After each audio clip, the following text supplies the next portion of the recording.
Haz como si fueras mi pareja. La voz, un susurro seductor y frío, se deslizó en el oído de Isabella como una serpiente de hielo en medio del calor del salón. Ella se sobresaltó, girando bruscamente en su silla. Un hombre de elegancia impecable la miraba fijamente, sus ojos oscuros e indescifrables. Era Alejandro Santa Cruz, el heredero del imperio, el anfitrión de aquella boda de ensueño que parecía sacada de un cuento de hadas. Isabella, una simple trabajadora de catering contratada para el evento, se sintió completamente fuera de lugar, un gorrión en una jaula de pavos reales. El murmullo de las conversaciones, el tintineo de las copas de cristal y la suave melodía del cuarteto de cuerdas se desvanecieron en un zumbido sordo en sus oídos. Solo existía esa frase, suspendida en el aire cargado de perfume caro y poder, una orden disfrazada de sugerencia. Su corazón latía con una fuerza desbocada contra sus costillas, una mezcla de miedo puro y una extraña, peligrosa curiosidad. Él no es sensititaba. Sonreía, su rostro era una máscara de perfecta indiferencia, lo que hacía su petición aún más desconcertante y amenazadora. ¿Por qué ella? Entre cientos de invitadas vestidas con sedas y joyas deslumbrantes, ¿por qué elegirla a ella, con su sencillo uniforme negro y su cabello recogido sin adornos? Algo en su mirada le decía que no era una broma, que aquella propuesta era tan seria como un pacto con el diablo. Isabella tragó saliva, sintiendo cómo el lujoso ambiente del salón de la mansión se volvía opresivo, casi asfixiante. Las luces de los candelabros parecían ahora interrogarla, y las sonrisas de los invitados se antojaban máscaras grotescas. Se sentía observada, expuesta, un peón, en un juego que ni siquiera sabía que había comenzado. La sensación de vulnerabilidad era tan intensa, que deseó poder volverse invisible y desaparecer de allí. ¿Qué ha dicho usted?, balbuceó Isabella, su voz apenas un hilo tembloroso por encima del latido ensordecedor de su propio corazón. Alejandro, Santa Cruz se inclinó un poco más, su colonia cara invadiendo sus sentidos, una fragancia de poder, maderas nobles y dinero viejo. Has oído bien, necesito una pareja para el resto de la noche. Y esa serás tú. Levántate, sonríe y sígueme la corriente. A cambio resolveré tus problemas. La oferta era tan directa, tan insultantemente arrogante, que la dejó sin aliento por un segundo. Resolver sus problemas. ¿Cómo podía él, un completo desconocido, saber de sus problemas?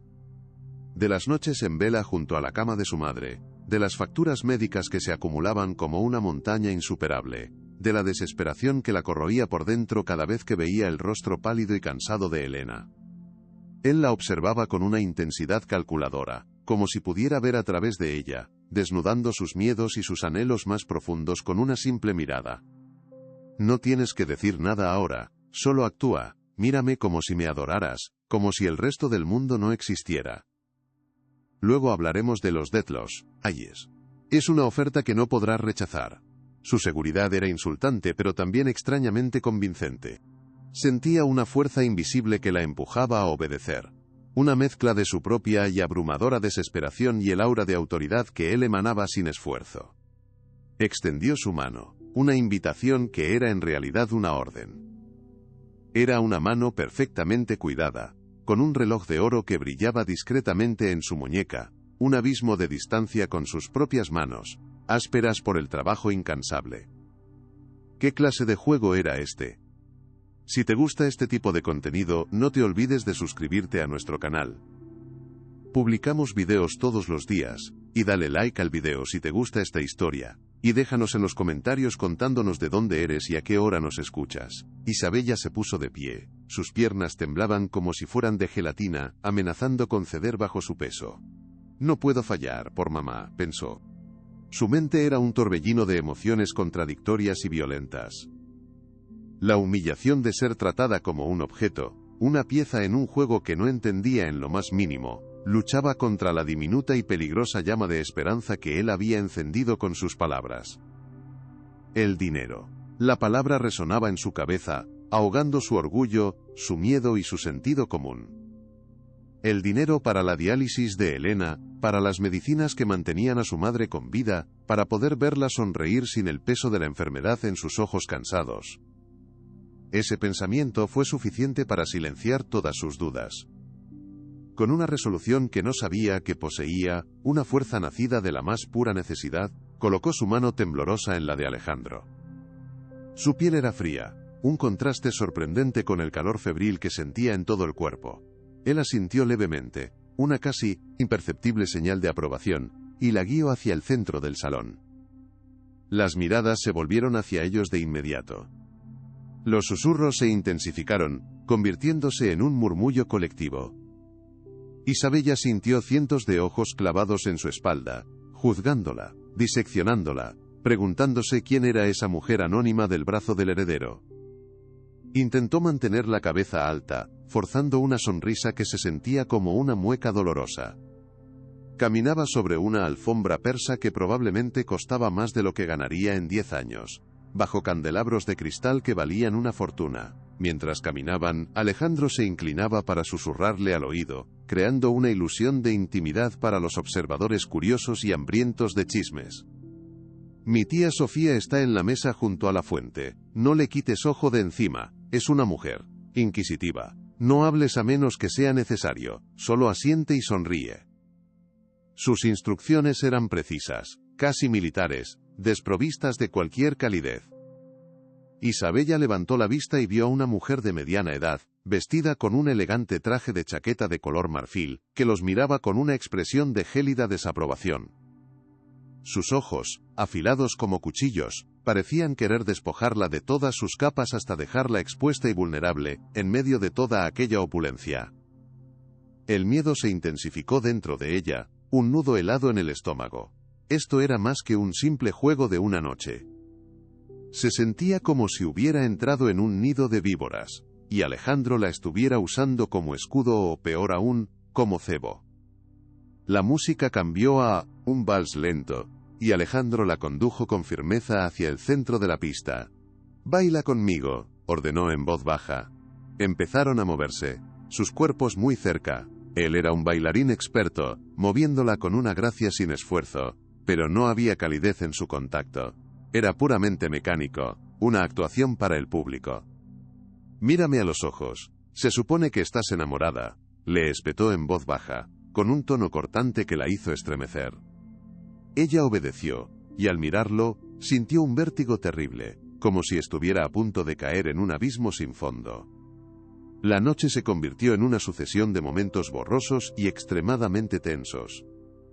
Presentaciones forzadas a personas cuyos nombres olvidaba al instante, sonrisas vacías que le cansaban los músculos de la cara y conversaciones superficiales en las que Isabella se limitaba a asentir y a murmurar respuestas monosilábicas. Se sentía como un maniquí, una muñeca bonita comprada para adornar el brazo del heredero de los Santa Cruz. El contraste cocose en su vida real era brutal y doloroso. Pensaba en su pequeño apartamento en La Esperanza, en el olor a desinfectante del hospital que se había vuelto tan familiar, en el tacto suave y frágil de la mano de su madre entre las suyas. Esos eran sus tesoros, su verdad. Esto, en cambio, era un espejismo, un mundo de apariencias donde nada parecía real, solo fríamente calculado. Alejandro nunca la soltaba, su mano siempre en su espalda o en su brazo, un gesto que parecía protector pero que en realidad era una marca de posesión. Era una jaula sutil pero increíblemente fuerte. En un momento, mientras él hablaba con un importante empresario, Isabella observó con horror cómo despedía a un anciano jardinero, con una crueldad helada por haber derramado accidentalmente una copa de vino. Lo hizo en público, sin un ápice de compasión, solo para demostrar su poder. Aquel acto le revolvió el estómago. Vio en los ojos del jardinero la misma humillación que ella sentía en ese momento, y entendió la clase de hombre con el que estaba tratando. No era solo frío, era despiadado. La opulencia de la mansión, antes deslumbrante, ahora se sentía como una prisión dorada. El aire olía a peligro. Cuando la mayoría de los invitados se habían marchado y la música había cesado, Alejandro la llevó a una biblioteca apartada, cuyas paredes estaban cubiertas de libros encuadernados en cuero del suelo al techo. El silencio del lugar fue un alivio para sus nervios agotados. Él cerró la pesada puerta de madera y se sirvió un coñac, sin ofrecerle nada. «Lo has hecho bien. Eres convincente», dijo, su voz desprovista de cualquier emoción. No era un cumplido, era una evaluación fría, como la de un jefe a su subordinado. Isabella se mantuvo en pie, abrazándose a sí misma para controlar los temblores. Ahora, hablemos de nuestro acuerdo. Dejó el vaso sobre un escritorio de caoba maciza y sacó una chequera y un fajo de documentos de un cajón. El corazón de Isabella se aceleró, golpeando con fuerza. ¿Cuánto?, preguntó él sin rodeos, su mirada fija en ella. La pregunta la golpeó con la fuerza de un puñetazo en el estómago. ¿Cuánto valía su dignidad? ¿Cuánto costaba su vida? Necesito dinero, P. Hará el tratamiento de mi madre. Sufre una enfermedad renal crónica. Necesita diálisis. Es muy caro, confesó, su voz quebrándose al final, revelando su vulnerabilidad. Él escuchaba, procesando la información como si fuera un dato más en una transacción comercial. No había compasión en su mirada, ni una pizca de empatía, solo un frío interés. Entiendo. La desesperación es una gran motivadora, comentó, extendiendo hacia ella un contrato. Durante los próximos 6 meses, actuarás como mi prometida oficial. A cambio, cubriré todos los gastos médicos de tu madre, sin límite, y recibirás una suma mensual para tus gastos. La oferta era tan abrumadora, tan fuera de su realidad, que la dejó mareada. 6 meses. Parecía una eternidad, una condena. Pero una vida para su madre. No había elección posible. La salud de Elena no tenía precio. ¿Y si me niego?, preguntó en un susurro, una última y débil muestra de resistencia. Alejandro sonrió por primera vez en toda la noche. No fue una sonrisa cálida, sino una mueca gélida y depredadora, que le heló la sangre en las venas. No te negarás, afirmó con una certeza absoluta que la aniquiló. He investigado sobre ti, Isabela. Sé de tus deudas, de los turnos dobles que haces en el catering, de la carta de desahucio que recibiste la semana pasada. Sé que estás en un callejón sin salida. Yo soy tu única puerta. Puedes elegir atravesarla o puedes volver a tu vida miserable y ver cómo tu madre se apaga lentamente. La decisión es tuya. Cada palabra era un golpe calculado, diseñado para despojarla de cualquier atisbo de resistencia o de orgullo. Se sintió completamente expuesta, atrapada en una red que él había tejido cuidadosamente a su alrededor, mucho antes de acercarse a ella en el salón. La rabia y la impotencia lucharon dentro de ella. Quería gritarle, abofetear esa expresión arrogante de su rostro. Pero sabía que tenía razón. Estaba acorralada. Por el amor que sentía por su madre, estaba dispuesta a soportar cualquier cosa, incluso a este hombre sin corazón. Con mano temblorosa, cogió la pluma que él le ofrecía. El metal dorado se sentía pesado y frío, como los grilletes que estaba a punto de ponerse voluntariamente. Una cosa más, dijo Alejandro interrumpiéndola justo antes de que la punta de la pluma tocara el papel. Abrió un pequeño cajón del escritorio y sacó una caja de terciopelo oscuro, casi negro. La abrió, revelando un delicado collar de plata, con una única y brillante esmeralda en el centro. La piedra preciosa parecía capturar toda la luz de la habitación, despidiendo un fuego verde y profundo que hipnotizaba. Era la cosa más hermosa y a la vez más triste que Isabella había visto en su vida. Esto perteneció a mi madre. Quiero que lo lleves siempre que estemos juntos. Es el símbolo de nuestra relación. Le entregó la caja. El terciopelo era suave bajo sus dedos, pero la joya en su interior parecía tener un peso inmenso, el peso de todas las mentiras que representaba y que estaba a punto de vivir.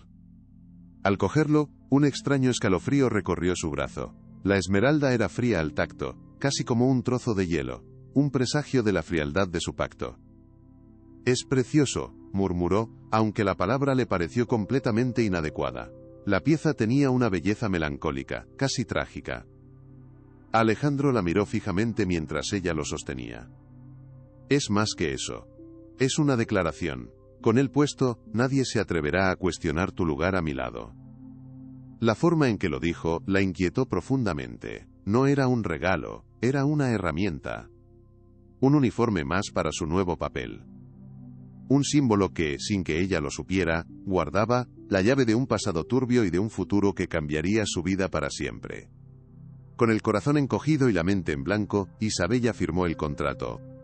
Su firma en el papel, temblorosa y torpe, se sentía como una sentencia de cárcel. Alejandro tomó los documentos, los revisó con una eficiencia implacable, y luego le entregó un cheque con una cantidad que hizo que sus ojos se abrieran de par en par. Era suficiente para cubrir las deudas inmediatas y asegurar el tratamiento de Elena durante meses, tal vez incluso un año.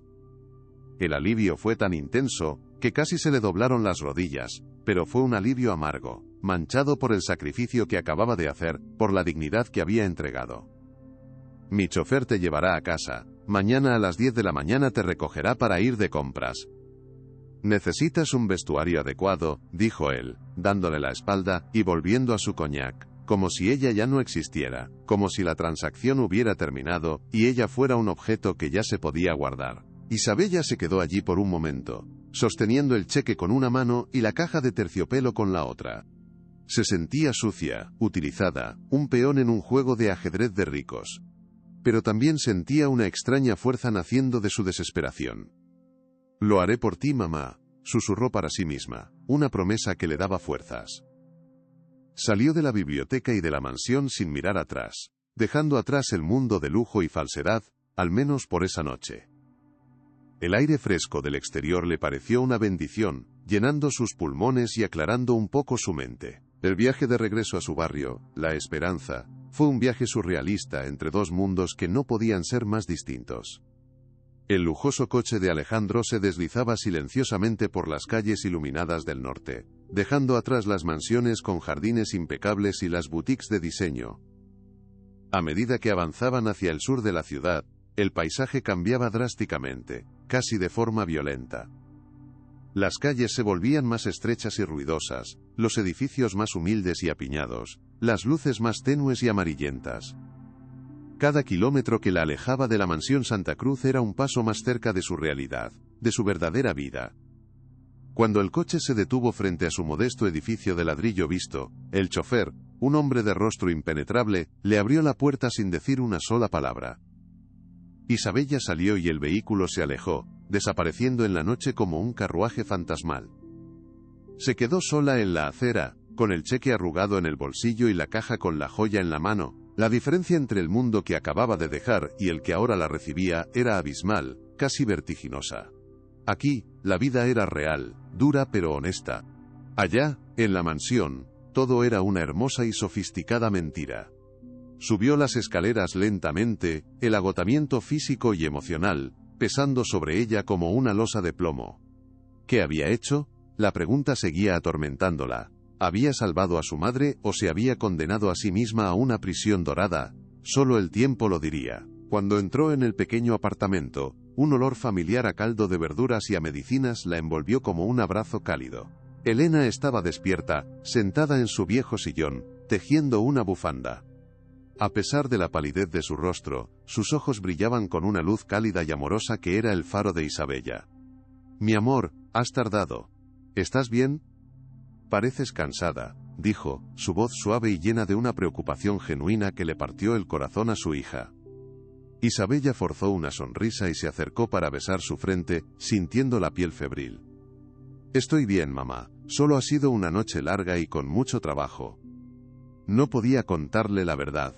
No podía manchar el amor puro que compartían con la sucia realidad de su pacto con Alejandro. ¿Cómo explicarle que había vendido su libertad, su tiempo, su dignidad? La destrozaría. El evento fue un éxito rotundo. Los anfitriones estaban tan contentos que me han dado una bonificación muy generosa. Mintió, sacando el cheque de su bolsillo y mostrándoselo. Elena abrió los ojos con asombro, sin poder creer la cifra escrita. Nunca había visto tanto dinero junto en toda su vida. Isabella, hija mía, esto es demasiado. No tenías que sacrificarte así por mí. La culpa retorció las entrañas de Isabella. Su madre, en su infinita bondad, pensaba en un sacrificio de trabajo duro, no en la venta de su dignidad. La mentira era una nueva y pesada carga que tendría que soportar. «No es ningún sacrificio, mamá, es para que te pongas bien de una vez por todas», dijo, su voz cargada de una emoción genuina. Abrazó a su madre con fuerza, aferrándose a ella como un náufrago se aferra a un madero en medio de la tormenta. Elena le acarició el cabello, un gesto que la había consolado desde que era una niña. Aunque no tengamos lujos, el amor que tenemos en esta casa vale más que cualquier fortuna. No lo olvides nunca, mi vida. Las palabras de su madre, llenas de una sabiduría sencilla y profunda, fueron como un bálsamo y una daga al mismo tiempo. Le recordaban todo lo que estaba poniendo en riesgo, la pureza que estaba a punto de manchar. Se separó de ella con los ojos húmedos y guardó la caja con el objeto precioso en el fondo de un cajón, lejos de la vista de su madre. No quería que ese objeto, ese símbolo de su mentira, contaminara la santidad de su hogar.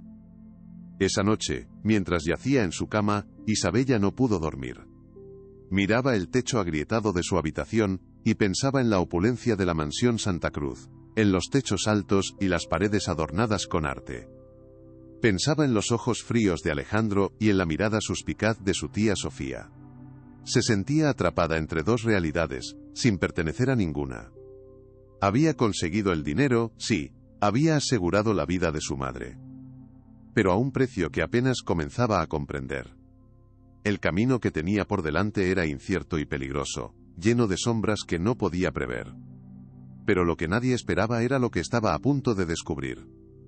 A la mañana siguiente, a las 10 en punto, un coche negro y reluciente la esperaba en la puerta de su edificio, una nave espacial aterrizada en un mundo ajeno.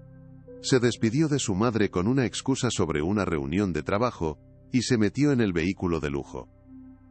El destino era la zona más exclusiva de la ciudad, un distrito lleno de boutiques de alta costura, donde los precios de una sola prenda equivalían a varios meses de su antiguo salario.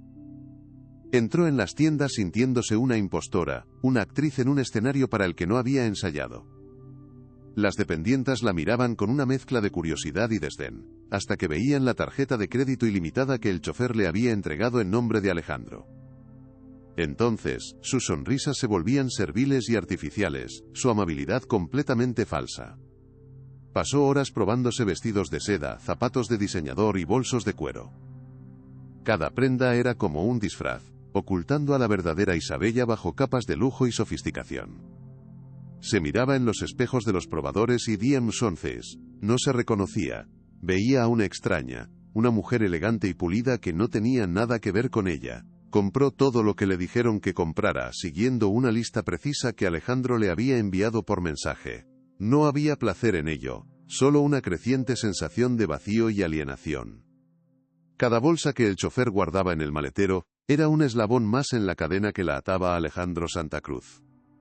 Esto no soy yo, pensó, es solo un papel que debo interpretar. Esa misma tarde, mientras deshacía las bolsas en su pequeña habitación, recibió una llamada de un número desconocido. Era Alejandro. Su voz sonaba tan fría y distante a través del teléfono como en persona. Esta noche tenemos una cena benéfica en el club campestre. El coche te recogerá a las 8. Ponte el vestido azul que compraste hoy y la joya que te di. Sé puntual. No hubo un hola ni un ¿cómo estás? Solo órdenes, precisas y cortantes. Colgó antes de que ella pudiera responder, dejándola con la palabra en la boca. Isabella se quedó mirando el teléfono, una oleada de resentimiento recorriéndola. La trataba como a una empleada, o peor, como a una posesión que podía mover a su antojo. Se dirigió a su armario y sacó el vestido azul. Era de una seda exquisita que se sentía como agua entre sus dedos. Era innegablemente hermoso, pero para ella, representaba su jaula dorada. Luego, abrió el cajón donde había guardado la caja de terciopelo. Cogió la pieza de plata y esmeralda. Almira, RLA de cerca, bajo la luz de la tarde que entraba por su ventana, notó algo que no había visto la noche anterior con los nervios. En el reverso del engarce de la esmeralda, había una diminuta inscripción. Era casi ilegible, gastada por el tiempo. Entrecerró los ojos y acercó la alhaja a la luz.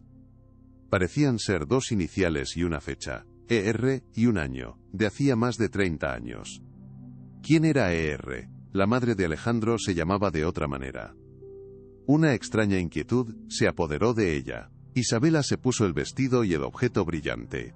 La esmeralda descansaba fría sobre su piel, justo en el hueco de su clavícula, un peso constante y gélido. Se miró en el pequeño y agrietado espejo de su habitación. La transformación era asombrosa, casi aterradora. La mujer que le devolvía la mirada era elegante, sofisticada, una digna acompañante para un Santa Cruz. Pero sus ojos contaban una historia diferente, una que el lujo no podía ocultar. En ellos se veía el miedo, la tristeza y una chispa de rebeldía, que se negaba a extinguirse por completo. «Tú no eres esta persona», se dijo a sí misma en un susurro, como un mantra para no perderse. «Recuerda quién eres, recuerda por qué lo haces». Se aferró a la imagen de su madre, a su sonrisa, a su fuerza inquebrantable ante la adversidad. Ese era su norte, su verdadera joya, la única que importaba. El timbre sonó, anunciando la llegada de su carruaje moderno. Respiró hondo, se armó de valor como un soldado yendo a la batalla, y salió para enfrentarse a otra noche de mentiras y sonrisas falsas. Mientras bajaba las escaleras, no podía dejar de pensar en las iniciales grabadas en el metal. E.R. Un secreto más en el oscuro y complicado mundo de los Santa Cruz. No sabía por qué, pero tenía el presentimiento de que ese pequeño detalle, esa diminuta inscripción, era mucho más importante de lo que parecía. Era una pista, un hilo suelto en el tapiz perfecto que Alejandro intentaba tejer a su alrededor. La cena benéfica se celebró en un exclusivo club campestre. El lujo era abrumador, pero Isabella empezaba a acostumbrarse a la sensación de estar fuera de lugar, a ser un elemento extraño en un cuadro perfectamente compuesto. Alejandro la recibió con un asentimiento de cabeza, su mirada evaluando su apariencia de arriba abajo con ojo crítico. «Perfecta», dijo, y aunque la palabra era un cumplido, sonó como la aprobación de un criador a su caballo de carreras antes de una competición. La tomó del brazo con firmeza y la introdujo en un mar de rostros sonrientes y miradas calculadoras. La tía de Alejandro, Sofía, estaba allí, como una araña esperando en el centro de su tela. Se acercó a ellos con una sonrisa que no llegaba a sus ojos fríos. «Alejandro querido, y Isabella. Qué sorpresa verte de nuevo. Esa pieza que llevas es llamativa». Su voz era seda y veneno. Miró el adorno con una intensidad que hizo que Isabella se sintiera incómoda y expuesta. Era como si lo reconociera y su presencia en el cuello de Isabella la ofendiera profundamente. «Fue un regalo de mi madre», intervino Alejandro con suavidad pero con un tono de acero que no admitía réplica. La tensión entre tía y sobrino era palpable, una corriente subterránea de hostilidad. Isabella se dio cuenta de que había sido arrojada en medio de una guerra familiar silenciosa y brutal. Se sentía como una pieza más en un tablero de ajedrez cuyas reglas no comprendía. ¿Qué secreto ocultaba esa joya? Durante la cena, Alejandro jugó su papel a la perfección. Era encantador, atento, le susurraba cosas al oído, y le sonreía con una calidez que sabía que era completamente falsa. Una actuación para el público. Isabella se esforzaba por corresponder, por parecer la prometida enamorada y feliz. Pero por dentro, se sentía como un fraude, vacía y agotada. Cada risa forzada, cada mirada de adoración fingida, le costaba un pedazo de su alma, la erosionaba lentamente. En un momento, mientras Alejandro estaba distraído hablando con un político influyente, Sofía se inclinó hacia ella sobre la mesa. «No sé qué juego estás jugando, niñita», siseó, su voz apenas un susurro venenoso que solo Isabella pudo oír. «Pero te lo advierto. No tienes idea de dónde te has metido. Esta familia se come vivas a las personas como tú. Nunca serás una de nosotros, solo una cara bonita comprada para la ocasión». La humillación íntima, directa y cruel, la golpeó con la fuerza de una bofetada. Isabella sintió que se le subía la sangre a las mejillas, pero se obligó a mantener la calma, a no darle a Sofía la satisfacción de verla desmoronarse. «No sé de qué me habla, señora», respondió con una frialdad que la sorprendió a sí misma, una voz que no reconoció como suya. Sofía sonrió, una sonrisa de víbora. «Oh, creo que sí lo sabes. Y pronto lo sabrán todos». La amenaza quedó flotando en el aire. Algo estaba a punto de romperse. El resto de la noche fue una tortura. Isabella se sentía observada por todos, especialmente por Sofía, cuyos ojos no se apartaban de ella. La advertencia de la mujer resonaba en su cabeza sin cesar. ¿Qué secretos guardaba la familia Santa Cruz que la hacían tan peligrosa? ¿Y qué papel jugaba ella en todo esto, más allá de ser una simple fachada para los negocios o los caprichos de Alejandro? Cuando él la dejó en su casa esa noche, no dijo nada sobre el encuentro con su tía. Actuó como si nada hubiera pasado, con su habitual indiferencia. «Mañana visitaremos a mi abuelo en la hacienda. es el patriarca de la familia. Su aprobación es crucial, fue todo lo que dijo antes de que el coche se alejara en la oscuridad. Isabella subió a su apartamento sintiéndose más atrapada que nunca. Se quitó el vestido de seda y la joya, los símbolos de su mentira.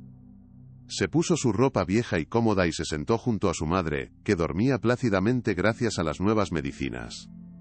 Ver la paz en el rostro de Elena le dio fuerzas. Sabía que Sofía tenía razón en una cosa. Estaba en un lugar muy peligroso. Pero se equivocaba en otra. No era solo una cara bonita. Era la hija de Elena Rivas, y por ella, estaba dispuesta a luchar contra quien fuera. Miró el adorno que había dejado sobre la cómoda. Las iniciales ER parecían brillar débilmente. ¿Quién eras?, se preguntó, sintiendo que la respuesta era la clave de todo. Los días se convirtieron en semanas, e Isabella se fue acostumbrando a su doble vida con una resiliencia que la sorprendía. De día, era la hija devota que acompañaba a su madre a las sesiones de diálisis, pagadas puntualmente por una transferencia anónima. La salud de Elena mejoraba visiblemente, su color volvía, y esa era la única recompensa que importaba, el combustible que la mantenía en pie. De noche, se transformaba en la prometida de Alejandro Santa Cruz, una figura elegante y silenciosa en un mundo de fiestas y cenas de negocios.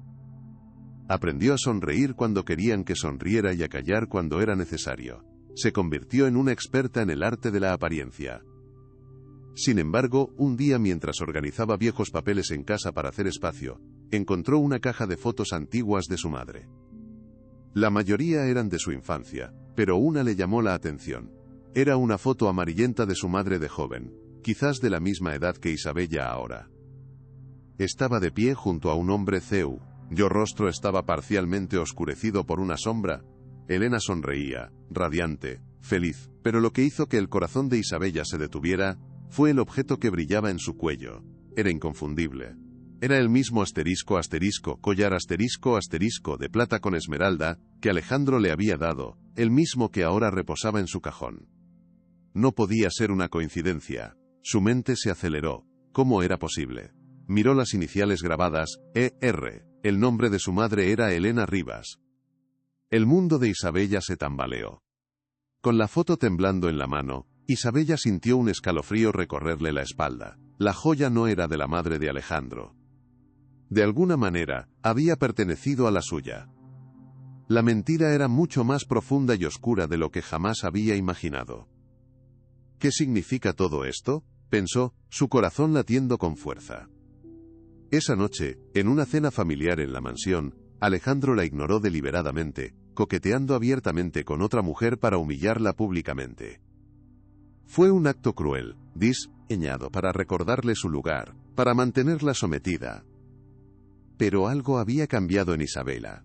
El dolor fue reemplazado por una ira fría y una determinación de acero. Ya no era solo una víctima pasiva de las circunstancias. Ahora tenía un propósito. Iba a descubrir la verdad, costara lo que costara. Al final de la noche, cuando se quedaron solos, se enfrentó a él, su miedo evaporado.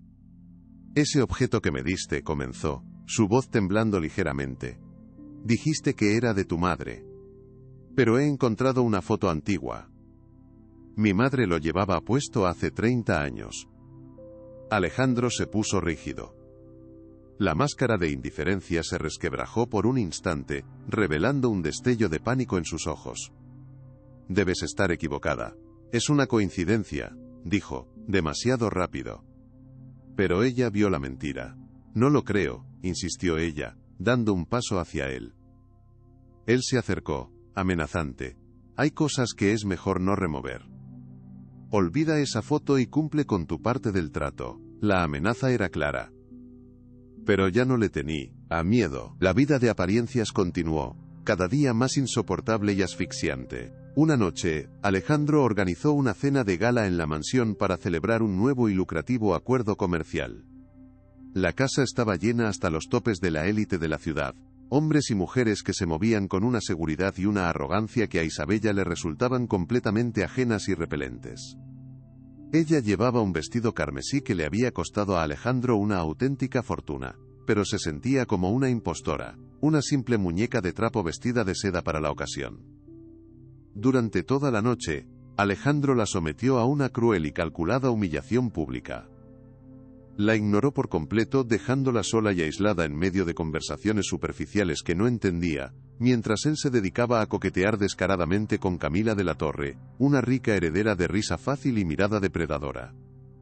Isabella los observaba desde la distancia, con el corazón hecho un nudo apretado. Veía cómo él le susurraba cosas al oído, cómo le tocaba el brazo con una familiaridad que nunca jamás había tenido con ella.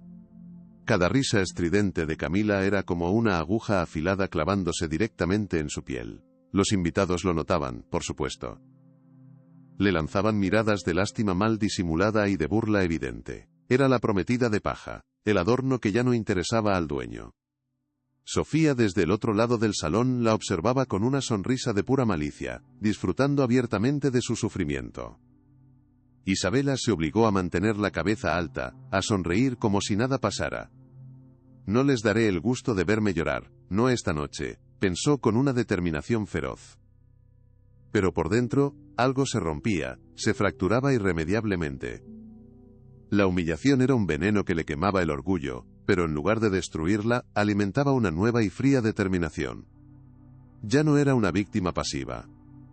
Era una combatiente. Al día siguiente, impulsada por una claridad feroz, Isabella se dirigió al Hospital San Miguel, el mismo lugar donde su madre recibía su tratamiento. Se vistió de forma sencilla y discreta, intentando no llamar la atención, con el pelo recogido y sin maquillaje. En el último momento, una intuición, un impulso casi irracional, la impulsó a hacer algo arriesgado. Se puso el delicado adorno de plata y esmeralda que había encontrado en la caja. Lo ocultó bajo su blusa, pero sentía su peso frío y constante sobre la piel, como si fuera un amuleto o una pesada carga. Su plan era intentar acceder a los archivos médicos antiguos, buscando cualquier registro del nacimiento de su madre. Sabía que no sería fácil. En la recepción una empleada le negó el acceso, pero una voz a su espalda la hizo helar. «Quizás yo pueda ayudarla». Se giró y se encontró con el doctor Ramiro Vargas, el médico personal de los Santa Cruz. Él le sonrió, pero su mirada era fría y calculadora. «¿Qué busca con tanto interés, señorita?»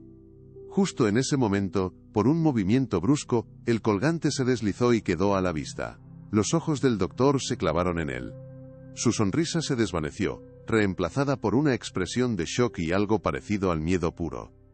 «¿Dónde consiguió eso?», dijo el doctor Vargas, su voz tensa. Isabella sintió un triunfo helado. «Fue un regalo de mi prometido, Alejandro Santa Cruz», mintió ella. El doctor parpadeó, desconcertado. «¡Qué generoso!». «Lamentablemente, esos archivos son de acceso restringido. Pero déjelo en mis manos, yo me encargo». Era una trampa. Ahora estaba segura, él era parte del engaño. La confrontación con el doctor Vargas fue solo el principio. Unos días después, mientras se preparaba para otra cena insoportable, Sofía la interceptó en un pasillo solitario del segundo piso. La mujer la acorraló contra la pared, su rostro una máscara de desprecio. «Te he visto husmeando, haciendo preguntas que no te incumben», siseó, su voz baja y venenosa. «Crees que eres muy lista, ¿verdad? Pero estás jugando en una liga que no entiendes. Somos los Santa Cruz, nosotros escribimos las reglas. Vuelve a tu agujero antes de que te arrepientas». La humillación íntima fue diferente, más cruel y personal. «Nunca serás una de nosotros, ¿entiendes?», continuó Sofía. «Solo eres un objeto de alquiler, un accesorio temporal, y cuando nos cansemos de ti, te desecharemos como se tira un pañuelo usado». Cada palabra era un golpe calculado, pero mientras Sofía hablaba, Isabella vio algo más allá de la ira, un miedo profundo y palpable. Sofía tenía pánico. Miedo de que ella, la nadie del barrio La Esperanza, pudiera derribar su castillo de naipes. Esa revelación le dio una fuerza inesperada. Se enderezó, mirándola a los ojos. «Puede que tenga razón», dijo con una calma helada, «pero estoy a punto de descubrir quién es mi madre. Y creo que todos ustedes descubrirán que ella es alguien muy importante». Se alejó, dejando a Sofía sin palabras. Ahora lo entendía todo. Tenía que saltarse a los peones. Tenía que ir directamente a por el rey, el patriarca, don Ricardo Santa Cruz. La visita a la hacienda del patriarca fue como entrar en otra época. Don Ricardo Santa Cruz era un hombre anciano, frágil en apariencia, pero con unos ojos que aún conservaban una chispa de la formidable inteligencia que había construido un imperio. Estaba sentado en un sillón de cuero en una terraza con vistas a interminables campos verdes. Alejandro hizo las presentaciones con una formalidad tensa. Isabella, con el corazón en un puño, se acercó al anciano. «Es un honor conocerlo, señor». Él la miró durante un largo rato, su mirada penetrante. «La he estado esperando, señorita Rivas. He oído hablar mucho de usted». La sorpresa dejó a Isabella sin palabras. Don Ricardo le hizo un gesto para que se sentara. «Mi familia cree que soy un viejo senil que ya no se entera de nada. Pero yo veo y oigo más de lo que piensan». Se giró hacia Alejandro. «Déjanos solos, muchacho». Alejandro dudó, pero una mirada de su abuelo fue suficiente para que obedeciera. Cuando se quedaron a solas, el patriarca suspiró. «Hace 30 años mi esposa Inés dio a luz a una niña. Nuestra primera hija. La llamamos Elena, pero nos dijeron que no sobreviviría. Murió unas horas después, o eso nos hicieron creer». Su voz se quebró. Isabella sintió una oleada de compasión. Sacó la foto de su madre. «Esta es mi madre, Elena». El anciano tomó la foto con manos temblorosas. Las lágrimas corrían por su rostro. «Es el vivo retrato de Inés. Dios mío, ¿qué han hecho?». Le entregó a Isabella una llave pequeña y ornamentada. «En el margen de mi diario de ese año, escribí un mensaje cifrado. Esta llave abre mi caja de seguridad en el banco. Allí encontrarás el diario y otras pruebas. Lucha por la verdad, lucha por tu madre. Lo más fuerte está por venir. Quédate hasta el final». La audiencia pública se desarrollaba en una sala que parecía construida específicamente para intimidar y aplastar cualquier atisbo de esperanza. Las paredes estaban revestidas de una madera oscura y pesada, tan pulida que reflejaba las figuras de los presentes como fantasmas distorsionados. Y los techos altísimos, con sus cornisas intrincadas, hacían que la voz de cualquiera resonara con una solemnidad casi fúnebre, como si cada palabra fuera un eco en una catedral vacía. Isabella estaba sentada en una silla de madera dura, terriblemente incómoda, sintiéndose diminuta y sola en su mesa, frente al formidable y pulcro equipo legal de la familia Santa Cruz. Eran 3 abogados, 2 hombres y una mujer, con rostros duros como el granito, y trajes carísimos que parecían armaduras. La miraban con un desdén apenas disimulado, como si fuera un insecto molesto que estaban a punto de aplastar sin el menor remordimiento. El juez, un hombre mayor, hasta de expresión severa y mejillas caídas, la observaba por encima de sus gafas de media luna con una evidente impaciencia, como si este juicio fuera una pérdida de su valioso tiempo. El aire acondicionado parecía haber helado la sala, pero ella sentía un sudor frío recorriéndole la espalda, pegándole la blusa a la piel. El martillo del juez golpeó la madera con una fuerza inesperada, y el sonido seco y definitivo la hizo sobresaltarse, el corazón martilleándole en el pecho. La batalla final acababa de comenzar. En las bancas del público, un murmullo constante de periodistas y curiosos llenaba el aire, un zumbido de abejas ansiosas por presenciar la caída de la usurpadora. Podía sentir sus miradas sobre ella, cargadas de prejuicios y morbo, diseccionándola, juzgándola antes de que hubiera dicho una sola palabra. Se sentía completamente expuesta, como si estuviera desnuda bajo la luz cruda de un reflector, cada uno de sus miedos y debilidades a la vista de todos. Alejandro y Sofía estaban sentados en la primera fila, con una confianza arrogante y serena, como si estuvieran asistiendo a una obra de teatro cuyo final ya conocían de memoria. Sofía incluso le dedicó una sonrisa condescendiente, un gesto que era más afilado que un cuchillo. «No puedo rendirme ahora, no puedo fallarles. Por mamá, por nuestra verdad, por todos los años de silencio», pensó Isabella, apretando las manos en su regazo con tanta fuerza que los nudillos se le pusieron completamente blancos, y las uñas se le clavaron en las palmas. Sabía que sus posibilidades eran escasas, que luchaba contra un gigante con recursos ilimitados, pero en su interior ardía una pequeña llama de determinación que se negaba a extinguirse. Era la llama de la justicia que su madre merecía, la única arma que poseía en esta guerra desigual. La tensión era insoportable, casi podía respirarse en el aire denso y frío de la sala. El destino de su familia dependía de lo que sucediera a continuación. El abogado principal de los Santa Cruz, un hombre de cabello plateado y voz de barítono llamado Horacio Mendoza, se puso de pie con una lentitud teatral, saboreando el momento. Se ajustó la corbata de seda y carraspeó antes de hablar.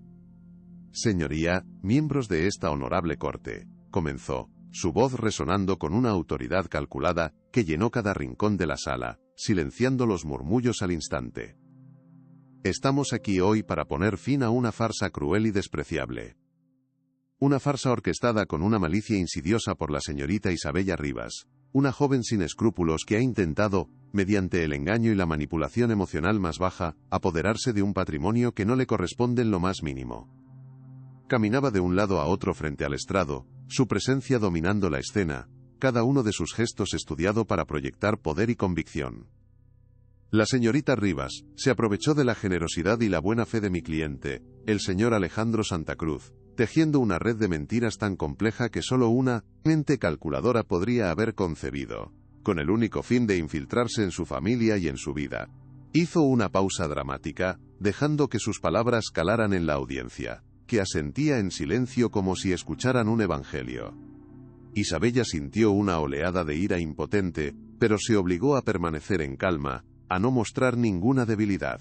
Mendoza continuó su ataque con una precisión quirúrgica, su voz goteando un falso pesar que era más venenoso que la ira. Presentaremos pruebas irrefutables, testimonios y documentos que demuestran más allá de toda duda razonable, que esta reclamación no es más que un acto de extorsión de la más baja calaña, un intento desesperado por salir de la miseria, a costa del buen nombre de una familia honorable. Sacó una pila de documentos de su maletín de cuero y los dejó caer sobre la mesa, con un ruido sordo y ominoso que resonó en el silencio. Aquí tenemos informes financieros que detallan la desesperada situación económica de la demandante. Deudas de tarjetas de crédito, avisos de desahucio, préstamos impagados.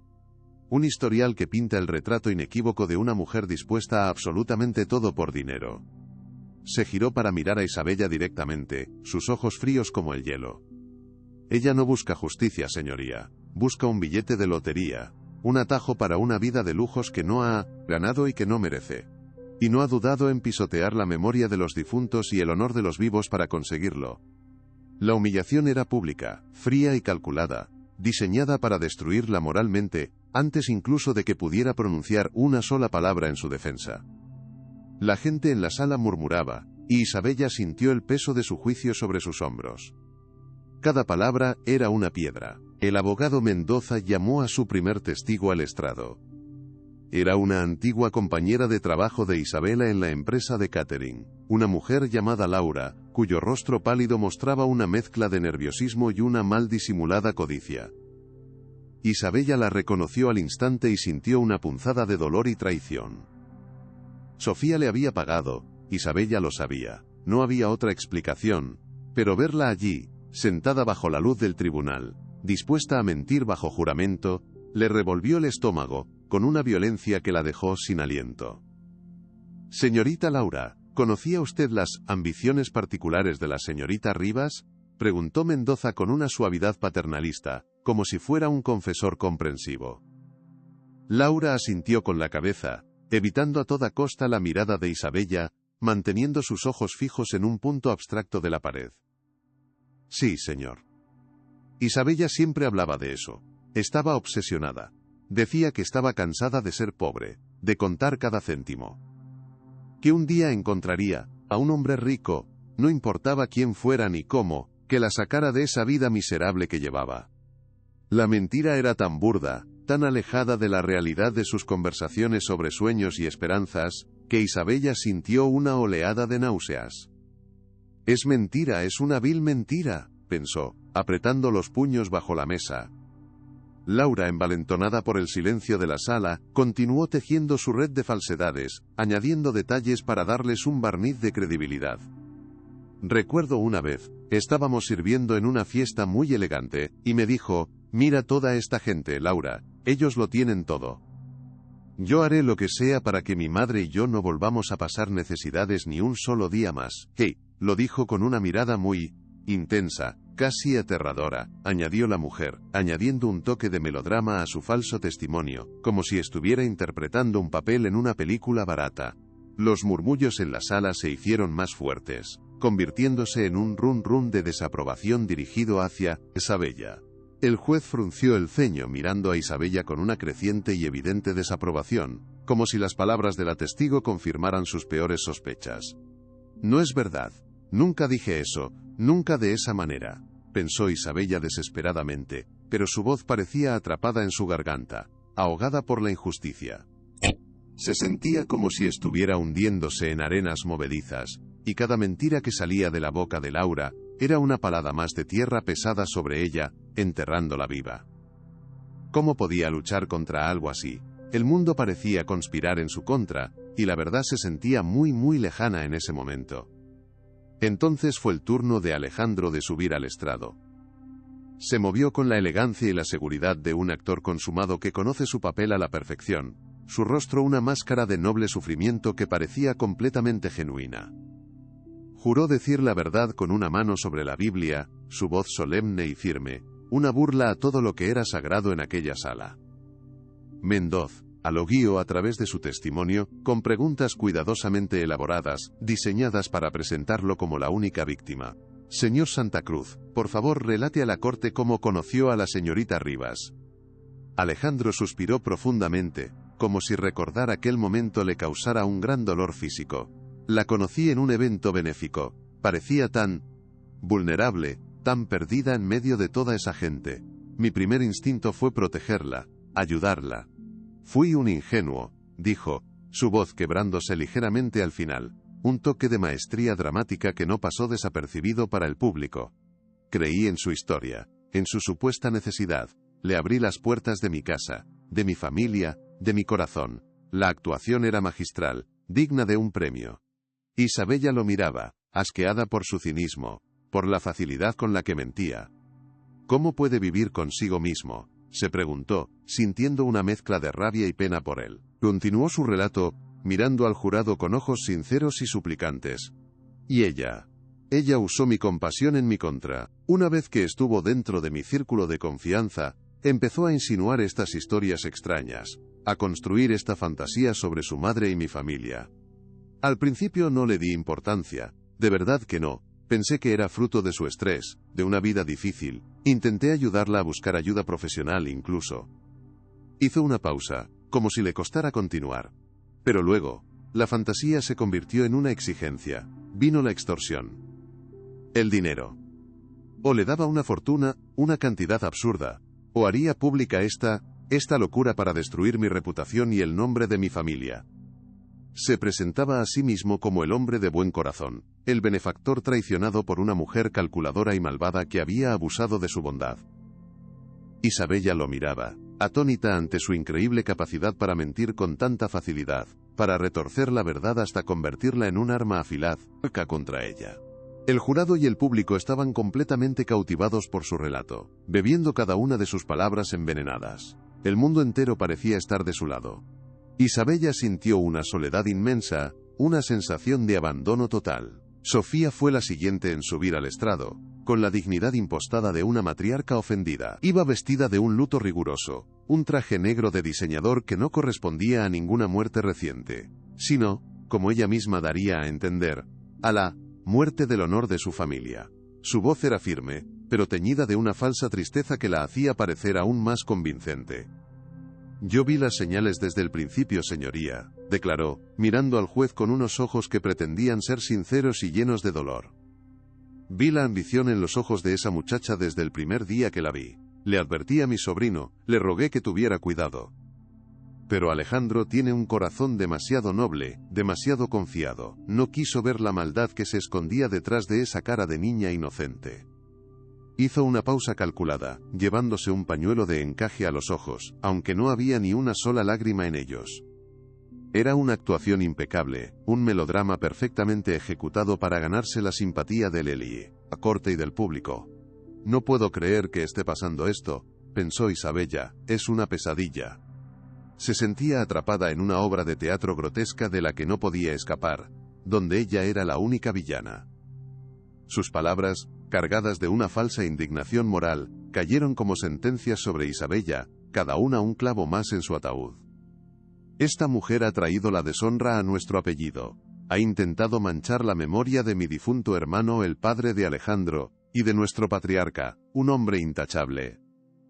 Es una víbora que acogimos en nuestro seno por la bondad de mi sobrino, y ahora intenta mordernos con su veneno para robarnos lo que es nuestro. Su voz se elevó, llena de una pasión fingida. Solo pido a esta corte que haga justicia. Que proteja el legado de los Santa Cruz, un legado construido con trabajo y honestidad, de depredadores como ella, que solo buscan destruir lo que no pueden tener. La narrativa estaba completa y era devastadoramente efectiva. Eran la familia honorable y agraviada, y ella era la intrusa, la mentirosa, la cazafortunas. La falsa resolución parecía inminente, casi inevitable. El juez miraba a Isabella como si ya la hubiera declarado culpable en su mente. Todo parecía completamente perdido. El peso de la injusticia era casi físico, una losa de plomo que le aplastaba el pecho y le impedía respirar con normalidad. El silencio en la sala era denso, pesado, como el preludio de una condena. Señorita Rivas, ¿tiene algo que decir en su defensa? La voz del juez resonó en la sala, fría, distante y cargada de escepticismo. Isabella se puso de pie, sintiendo que sus piernas eran de gelatina. Temblaban tanto que temió caerse allí mismo, en medio de la sala. Todas las miradas estaban puestas en ella, juzgándola, condenándola en silencio. Sintió el peso de su desprecio, la incredulidad en sus ojos, la certeza de su culpabilidad. Abrió la boca para hablar, pero al principio solo salió un sonido ahogado, un suspiro tembloroso. El abogado Mendoza sonrió con suficiencia, cruzándose de brazos. Sofía y Alejandro la miraban con un triunfo mal disimulado en sus rostros, deleitándose con su humillación. Era su caída, el momento que tanto habían esperado y planeado. Señoría, comenzó. Su voz apenas un susurro que se perdió en la inmensidad de la sala. Se sentía pequeña, insignificante, una hormiga frente a un ejército de gigantes. ¿Cómo voy a convencerlos? ¿Cómo puedo luchar contra tanto poder?, se preguntó en un instante de pánico. Pero entonces, pensó en su madre, en su rostro cansado pero siempre amoroso, y una fuerza inesperada surgió de sus entrañas, una fuerza que no sabía que poseía. No tengo dinero ni poder, dijo de nuevo, esta vez su voz un poco más firme, ganando fuerza con cada palabra. No tengo abogados famosos ni un apellido que me proteja de las tormentas. Solo tengo la verdad. Los murmullos escépticos recorrieron la sala como una ola. Mendoza se levantó de un salto, indignado. Objeción. La demandante está haciendo acusaciones infundadas y difamatorias sin presentar ninguna prueba. El juez asintió, mirando a Isabella con severidad. Conténgase, señorita Rivas, limítese a los hechos o la haré callar. Estos son los hechos, señoría, dijo Isabella, su voz ahora clara y resonante, alimentada por la desesperación y una ira justa que había estado reprimida durante demasiado tiempo. Mi nombre es Isabella Rivas, y mi madre Elena Rivas, una mujer a la que esta familia desechó como si fuera basura, es la verdadera y única heredera de la fortuna Santa Cruz. Un jadeo colectivo recorrió la sala. La declaración era tan audaz, tan increíblemente desafiante, y por un momento reinó un silencio absoluto y tenso. Las cámaras de los periodistas empezaron a disparar flashes sin cesar, capturando el momento que lo cambiaría todo. La atmósfera en la sala se electrificó. Isabella ignoró las objeciones furiosas que Mendoza gritaba y las miradas asesinas que le lanzaban Sofía y Alejandro. Se dirigió directamente al juez, sus ojos suplicando ser escuchada, pidiendo una oportunidad para que la verdad saliera a la luz. Sé que parece increíble. Sé cómo me ven en este momento como una oportunista, pero les ruego que me escuchen. No por mí, sino por una mujer que ha sufrido en silencio toda su vida, una mujer cuya voz fue silenciada hace 30 años. Su propia voz se quebró por la emoción, pero se negó a detenerse. Mi madre ha luchado contra una enfermedad terrible, día tras día, sin quejarse nunca. Ha trabajado hasta la extenuación para darme una vida digna, para que nunca me faltara nada, a pesar de que a ella le robaron todo lo que por derecho le pertenecía. Le robaron su nombre, su familia, su salud y su futuro. Las lágrimas corrían libremente por sus mejillas, pero no eran lágrimas de debilidad sino de una profunda convicción y un amor inmenso por su madre. Eran lágrimas de guerra. Todo lo que hago, lo hago por ella porque ella se lo merece todo. El juez la escuchaba ahora con una atención diferente, casi con respeto. Continuó, su mirada fija en Alejandro, exponiendo su engaño ante todos. Alejandro Santa Cruz no me ofreció ayuda por compasión o por bondad. Me usó. Me contrató para que fingiera ser su prometida, para que actuara en su pequeño teatro de mentiras, sin tener la más remota idea de que yo, por un increíble capricho del destino, era la pieza que faltaba en el rompecabezas que tanto se han esforzado por mantener oculto durante décadas. Sacó de su bolso la vieja fotografía amarillenta, sus bordes gastados por el tiempo y el cariño, la sostuvo en alto para que todos la vieran. Esta es mi madre, Elena, cuando tenía mi edad, la viva imagen de la juventud y la esperanza, antes de que se la arrebataran. Su voz tembló de emoción mientras sacaba el objeto que lo cambiaría todo, la pequeña prueba física que Abby ha sobrevivido a 30 años de mentiras. Y esto, dijo con la voz entrecortada abriendo la palma de su mano, es lo que llevaba puesto en esa foto. La prueba de quién es ella. La sala entera contuvo el aliento, inclinándose hacia adelante para ver mejor. La tensión era máxima. Cada segundo parecía una hora. El destino estaba en la palma de su mano. Levantó la mano, y en la palma abierta descansaba el delicado collar de plata, con su única y brillante esmeralda en el centro. La piedra preciosa pareció cobrar vida bajo las luces artificiales de la sala, despidiendo un fuego verde y profundo que capturó la atención de todos los presentes. Era una pieza sencilla pero exquisita, y su belleza contrastaba con la sordidez de las mentiras que se habían contado en aquel lugar. Alejandro me dio esto. Me dijo que había pertenecido a su madre, que era una reliquia familiar. Una mentira más en su interminable lista de engaños. Como pueden ver en esta fotografía, este objeto perteneció a mi madre mucho antes de que yo naciera, mucho antes de que él tuviera la oportunidad de usarlo como un peón en su juego. Se acercó lentamente al estrado del juez, con el permiso silencioso de este, y le entregó con manos temblorosas la foto y la joya. El silencio en la sala era total, tan denso que se podía cortar con un cuchillo, se podía oír el zumbido de las luces del techo y la respiración contenida de la gente. El pequeño objeto era una bomba a punto de estallar, algo estaba a punto de romperse de forma irreversible. La expresión del juez, hasta entonces severa e impaciente, fue reemplazada por una de profunda concentración y sorpresa.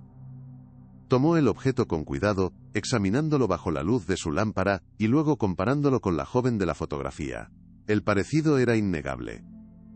Sofía, en la primera fila, se había puesto pálida como un fantasma, sus ojos fijos en la joya con una expresión de puro terror, como si estuviera viendo el rostro de la muerte. Alejandro, por primera vez, desde que había comenzado el juicio, perdió por completo la compostura. Su mandíbula se tensó, y un tic nervioso apareció en su ojo izquierdo. En la parte de atrás, continuó Isabella, su voz ahora firme y clara, sin rastro de duda. Hay unas iniciales grabadas, E.R., Lo, Elena Rivas. El nombre de mi madre, grabado por su padre el día que nació. El juez giró la pieza y asintió levemente para sí mismo, confirmando las palabras de Isabella. La virada había comenzado. La pequeña pieza de plata y esmeralda estaba a punto de destruir el imperio de mentiras que los Santa Cruz habían construido con tanto esmero.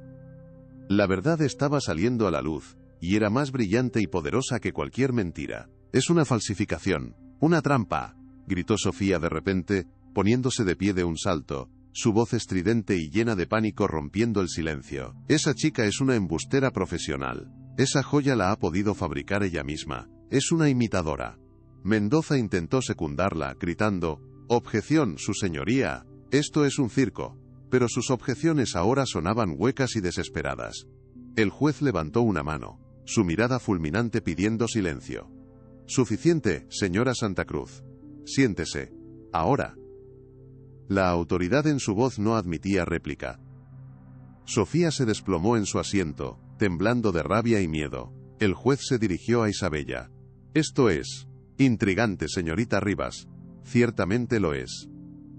Pero una foto y una joya con iniciales no constituyen una prueba definitiva de su extraordinaria afirmación». Isabella asintió. Estaba preparada para ello. «Lo sé, señoría. Pero no es la única prueba que tengo. La verdad ha estado esperando pacientemente en los lugares más insospechados. Hay, A, L, G, Huyen más que puede corroborar mi historia. Alguien que ha vivido con miedo durante 30 años, pero cuyo silencio finalmente se ha roto. Si esta historia te tocó el corazón, comparte para que llegue a más personas. Todas las cabezas en la sala se giraron al unísono hacia el fondo. Desde las sombras de la entrada principal, una figura anciana y frágil comenzó a caminar lentamente por el pasillo central. El sonido de su bastón golpeando el suelo de mármol era el único ruido en la sala. Era una mujer de cabello completamente blanco y rostro surcado de profundas arrugas, que caminaba con la espalda encorvada por el peso de los años y de los secretos. Era Agustina, la que fuera la niñera de la familia Santa Cruz durante más de 40 años, la mujer que había criado a Sofía como si fuera su propia hija. Su aparición fue un shock para todos, pero especialmente para Sofía, cuyo rostro se descompuso por completo en una máscara de pánico y terror. «Agustina, ¿qué haces aquí?» «Vete a casa», balbuceó Sofía, su voz temblorosa. La anciana no le respondió, ni siquiera la miró. Se detuvo junto a Isabella, y con una dignidad inesperada, se dirigió al juez con una voz débil pero sorprendentemente clara. «Yo estaba allí, señoría. Yo estuve allí la noche en que todo sucedió». El castillo de naipes de los Santa Cruz comenzaba a derrumbarse, pieza por pieza, ante los ojos de todos. Agustina continuó su relato, su voz ganando fuerza con cada palabra, como si al liberarse de su carga de 30 años estuviera rejuveneciendo. Sofía sobornó a un médico, un joven residente ambicioso y sin escrúpulos llamado Ramiro Vargas. Él firmó los papeles falsos. Declaró oficialmente que la hija de Inés y Ricardo había nacido con una grave afección renal, y que no sobreviviría más de unas pocas horas. Lo arreglaron todo para dar a la niña en adopción a una familia humilde, los Rivas, que acababan de perder a su propio bebé en el mismo hospital. Y a los Santa Cruz les entregaron un niño, un huérfano de padres desconocidos, al que hicieron pasar por el hijo de un primo lejano para mantener las apariencias de un heredero varón. Ese niño era Alejandro. La revelación cayó como una bomba atómica en la sala.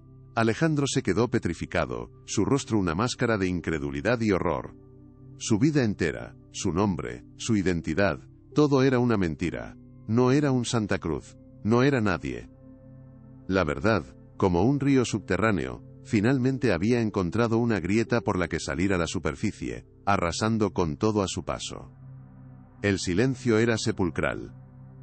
«Yo lo vi todo», confesó Agustina finalmente, las lágrimas rodando libremente por sus mejillas arrugadas.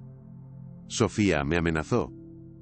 Me dijo que si alguna vez abría la boca me destruiría a mí y a mi familia, que se aseguraría de que mis hijos nunca encontraran trabajo. He vivido con esta culpa, con este veneno en mi alma, durante 30 largos años. Cada día ha sido una tortura». Se derrumbó en la silla de los testigos, sollozando con una pena que había estado reprimida durante décadas. Pero al ver a esta niña valiente, luchando sola contra todos. Al ver la joya de la señora Inés, de nuevo, supe que no podía seguir callando. Dios no me lo perdonaría. El testimonio había sido demoledor. Una confesión que reescribía por completo la historia de una de las familias más poderosas del país.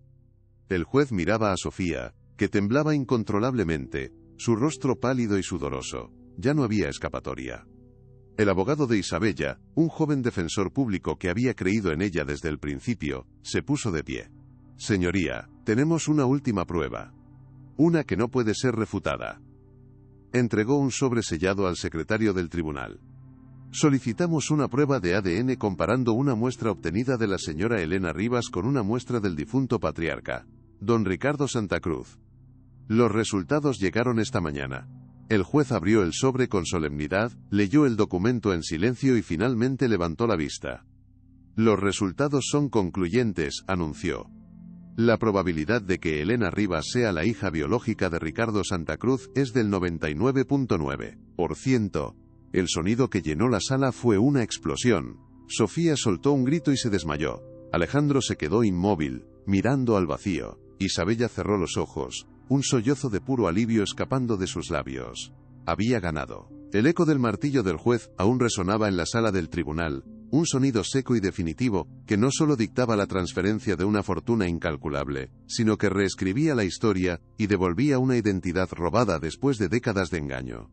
El caos que estalló a continuación fue una tormenta ensordecedora de flashes de cámaras, preguntas a gritos de los periodistas y el murmullo atónito de una multitud que había presenciado el final de una era. Isabella se quedó en su sitio, completamente inmóvil en medio de aquel huracán mediático, sintiendo un vacío extraño y pesado en lugar del júbilo que había esperado durante tantos meses de lucha. La victoria se sentía abrumadora, casi aplastante, como un manto de terciopelo empapado en años de dolor, mentiras y sacrificios. Vio cómo los paramédicos se llevaban a Sofía en una camilla, su rostro era una máscara de cera pálida, derrotada no por la justicia, sino por la humillación pública y la exposición de su propia y retorcida maldad. Don Alejandro por su parte no se movió de su asiento, se quedó mirando al frente, con los ojos vacíos, como si el mundo que conocía se hubiera desintegrado ante él, dejándolo solo entre las ruinas de una vida que nunca fue realmente suya. Era un fantasma en su propia existencia, un heredero sin herencia, un hombre sin nombre. ¿Y ahora qué? Se supone que debo celebrar, pensó Isabella, observando la devastación a su alrededor. No sentía placer en su caída, solo una profunda y amarga tristeza por las vidas rotas. Isabella abandonó el juzgado como si flotara en una nube de irrealidad, protegida del enjambre de la prensa por el brazo firme de Marco, su joven y tenaz abogado. Se metieron en un coche que los esperaba, y se dirigieron directamente al Hospital San Miguel, atravesando la ciudad que parecía ajena al terremoto que acababa de sacudir sus cimientos. Cada pasillo que recorría, antes asociado con la ansiedad y el miedo por la salud de su madre, ahora parecía un camino hacia la redención personal y familiar. El olor a desinfectante ya no le oprimía el pecho, era el aroma de la curación, de un nuevo y limpio comienzo que por fin se abría ante ellas. Encontró a su madre sentada junto a la ventana de su habitación, mirando la ciudad con esa serenidad que siempre había sido su ancla en las peores tormentas de la vida. Elena se giró al sentirla entrar, y en sus ojos no había preguntas nerviosas, solo una comprensión profunda y un amor incondicional que lo abarcaba todo. Sabía que su hija lo había conseguido. Isabella se arrodilló a su lado, tomó sus manos frágiles y callosas entre las suyas, y, con la voz entrecortada por la emoción contenida durante tanto tiempo, finalmente le contó todo. Le contó la verdad sobre su nacimiento, sobre su verdadero padre, sobre la inmensa fortuna que ahora por derecho les pertenecía. La verdad, al fin, había salido a la luz, quemando todo a su paso y permitiendo que la curación comenzara. Elena escuchó en silencio, sus dedos acariciando suavemente el rostro de su hija, mientras las palabras de Isabella llenaban la habitación, desentrañando décadas de secretos y dolor. No hubo lágrimas de alegría por el dinero, ni exclamaciones de triunfo por la herencia recuperada que cambiaría sus vidas para siempre. Solo un suspiro largo y profundo, como si un peso invisible que había llevado sobre sus hombros durante toda su vida finalmente se hubiera desvanecido en el aire de la tarde. «Mi amor, mi valiente niña», susurró Elena, su voz suave pero firme, gentue, de una ternura que lo abarcaba todo y lo sanaba todo.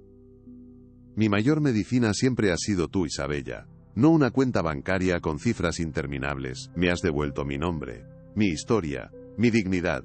Y eso, mi vida, es más valioso que todo el oro del mundo». Se abrazaron durante un largo rato, un abrazo que no necesitaba más palabras, un refugio donde madre e hija se reencontraban, no como luchadoras, sino simplemente como ellas mismas.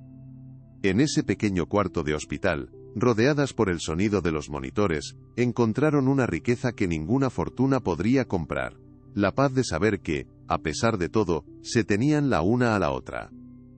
La batalla había terminado, y ahora comenzaba el verdadero trabajo de sanar y reconstruir un futuro que les pertenecía por completo.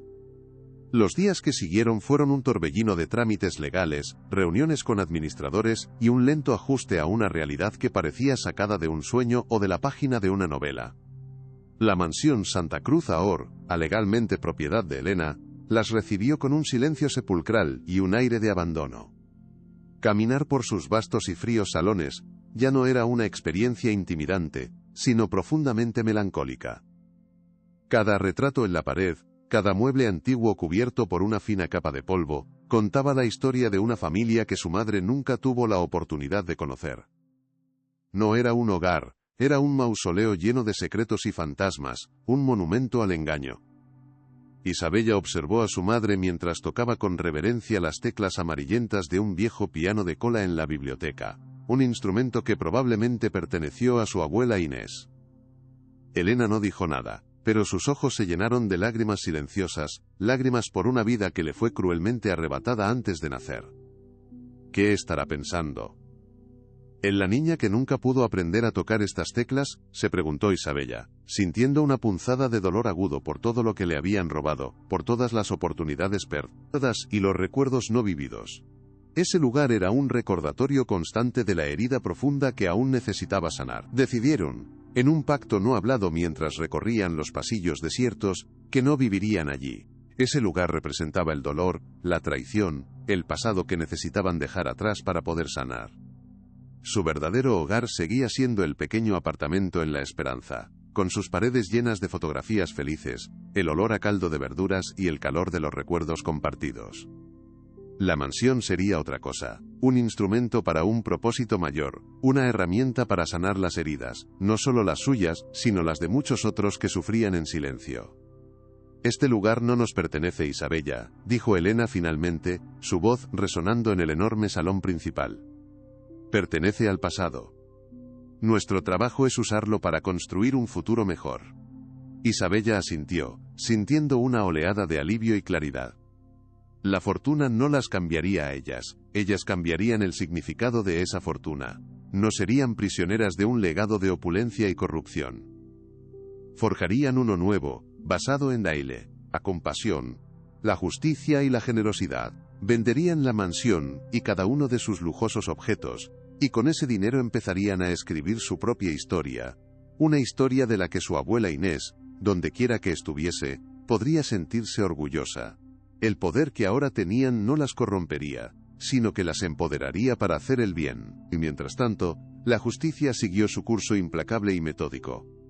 Sofía Santa Cruz, tras recuperarse de su colapso nervioso en el hospital, fue formalmente acusada de múltiples cargos, incluyendo fraude a gran escala, suplantación de identidad y coacción. Su juicio fue rápido y mediático, las pruebas en su contra eran tan abrumadoras que su defensa apenas pudo presentar argumentos. El testimonio de Agustina, corroborado por las pruebas irrefutables de ADN, selló su destino. Fue sentenciada a una larga condena en una prisión estatal, despojada de su estatus social, de su riqueza mala vida y, lo más importante, de su libertad. Pasaría el resto de sus días pagando por una ambición desmedida que la había consumido por completo. El doctor Ramiro Vargas también enfrentó las graves consecuencias de sus actos. Su licencia médica fue revocada permanentemente por el Colegio de Médicos, y fue condenado por su complicidad en el engaño y por faltar a su juramento hipocrático. Su prestigiosa carrera, construida sobre una base de mentiras y falta de ética profesional, se derrumbó como un castillo de naipes. En cuanto a Alejandro, su destino fue quizás el más trágico de todos. Legalmente, no era nadie, un hombre sin pasado ni futuro. Se descubrió que era hijo de una joven inmigrante que había muerto en el parto. Despojado del apellido y de la fortuna, desapareció de la vida pública convirtiéndose en un fantasma. Con el pasado finalmente enterrado y la justicia servida, Isabella y Elena se centraron por completo en el futuro. La primera decisión de Elena como dueña legítima del patrimonio Santa Cruz fue un acto de reparación simbólica y profundamente poderoso. Donó una suma considerable al Hospital San Miguel para construir una nueva y moderna ala de nefrología, un centro de última generación que ofrecería diálisis gratuita y el mejor tratamiento posible a pacientes de bajos recursos económicos. La única condición que impuso fue que llevara un nombre muy específico, el Pabellón Inés, Casa de Santa Cruz, en honor a su madre biológica, la mujer cuya memoria había sido casi borrada por la codicia de otros. Fue un acto que cerraba un círculo vicioso, transformando el lugar de su dolor y la enfermedad que casi la mata en una fuente de esperanza y curación para cientos de personas. Isabella la acompañó a la emotiva ceremonia de inauguración. Ver la placa de bronce con el nombre de su abuela brillando bajo el sol fue más gratificante que cualquier joya, vestido de diseñador o cuenta bancaria. «Ahora sí se siente como una victoria, mamá», le susurró Isabella, y Elena le apretó la mano con fuerza, sus ojos brillando de un orgullo sereno. Estaban convirtiendo el veneno en medicina, la oscuridad en luz. Isabella encontró su propia vocación en medio de toda esa transformación personal y social. La experiencia la había cambiado para siempre. Ya no era la joven ingenua y desesperada que había aceptado un pacto humillante por dinero para salvar a su madre. Ahora era una mujer fuerte, segura de sí misma, con una voz que había aprendido a usar para defender la verdad y luchar por los más vulnerables.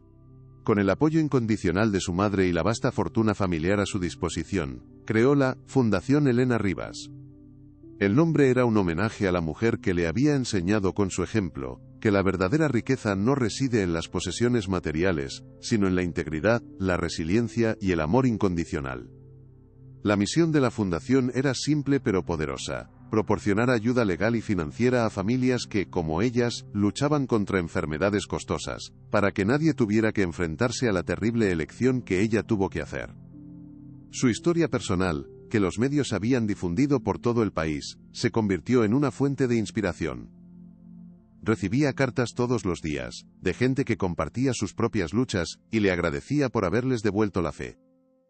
No estoy sola, nunca lo estuve, se dio cuenta, leyendo aquellas cartas con lágrimas en los ojos. Su lucha se había vuelto colectiva, un movimiento de esperanza. Un día, mientras trabajaba hasta tarde en las nuevas oficinas de la fundación, revisando casos y solicitudes de ayuda con una dedicación absoluta, alguien llamó suavemente a la puerta de su despacho.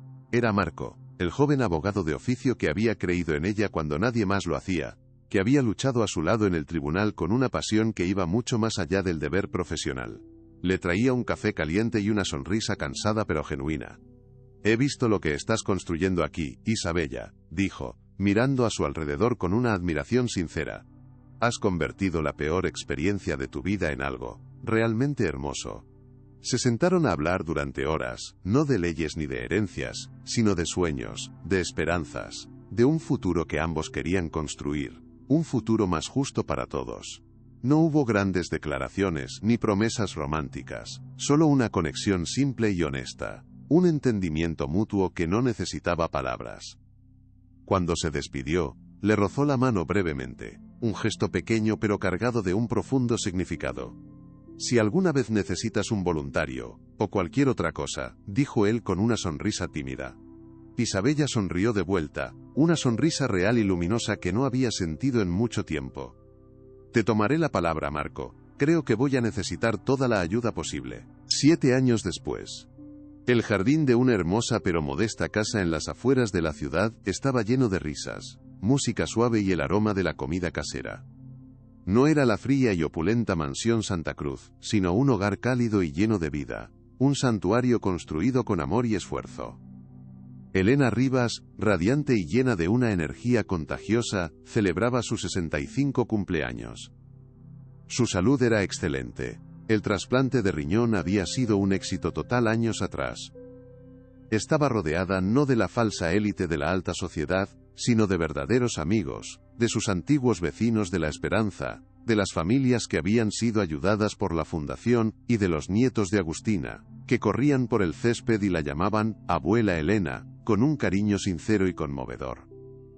Isabella la observaba desde la distancia, con el corazón rebosante de una felicidad pura y serena que nunca creyó posible. La Fundación Elena Rivas se había convertido en un referente nacional, un faro de esperanza. Habían ayudado a más de 500 familias a cubrir sus gastos médicos, a luchar contra sistemas injustos y a mantener su dignidad en los momentos más oscuros. Habían demostrado que el dinero, en las manos adecuadas, podía ser una fuerza para el bien y la curación. Esa tarde, mientras el sol se ponía pintando el cielo de tonos naranjas y morados, Elena se acercó a Isabella y la abrazó con la fuerza de un roble. «Mira todo lo que has construido, mi vida. Estoy tan orgullosa de la mujer en la que te has convertido, una mujer que usa su poder para levantar a otros». Isabella apoyó la cabeza en el hombro de su madre, respirando el aroma familiar que siempre había sido su refugio seguro. «Lo construimos juntas, mamá. Tú me enseñaste a luchar, me enseñaste lo que es la verdadera fortaleza, y que la dignidad no tiene precio». Miraron a la gente que reía y bailaba en el jardín, un mosaico vibrante de historias de superación y gratitud. Ya no había sombras del pasado, solo la luz de un presente ganado a impulso y la promesa de un futuro brillante. La historia de Isabella y Elena se había convertido en una leyenda silenciosa en la ciudad, un recordatorio para todos de que la verdad, por muy profundo que se la entierre, siempre encuentra un camino para salir a la superficie, como una flor tenaz que se abre paso a través del hormigón, y que la dignidad de una persona es la única joya que jamás podrá ser comprada, vendida o silenciada por el dinero. La fiesta continuó hasta bien entrada la noche, bajo un cielo estrellado y claro. Marco, que ahora era socio de Isabella no solo en la fundación sino también en la vida, propuso un brindis. Levantó su copa y, con la voz cargada de emoción, miró a Elena y luego a Isabella. Por las mujeres que no se rinden. Por las madres que enseñan a sus hijas a ser guerreras. Y por un futuro en el que la bondad sea más valiosa que el oro. Todos los presentes levantaron sus copas, y el sonido del cristal chocando fue como una melodía de victoria y esperanza. Y Sara, Abella, de pie junto a él, sintió una lágrima rodar por su mejilla. Pero esta vez era una lágrima de pura felicidad. Había pasado por el infierno, había conocido la desesperación y la humillación, pero había salido del otro lado más fuerte, más sabia y sobre todo, rodeada de amor verdadero. Miró el rostro sonriente de su madre, la mano de Marco sosteniendo la suya, y a toda la gente cuya vida habían tocado, y comprendió que ese era su verdadero legado. No era el apellido Santa Cruz ni la fortuna heredada, era el amor que habían sembrado, la justicia que habían defendido, y la esperanza que habían regalado. Y esa, sin duda, era la mayor riqueza de todas.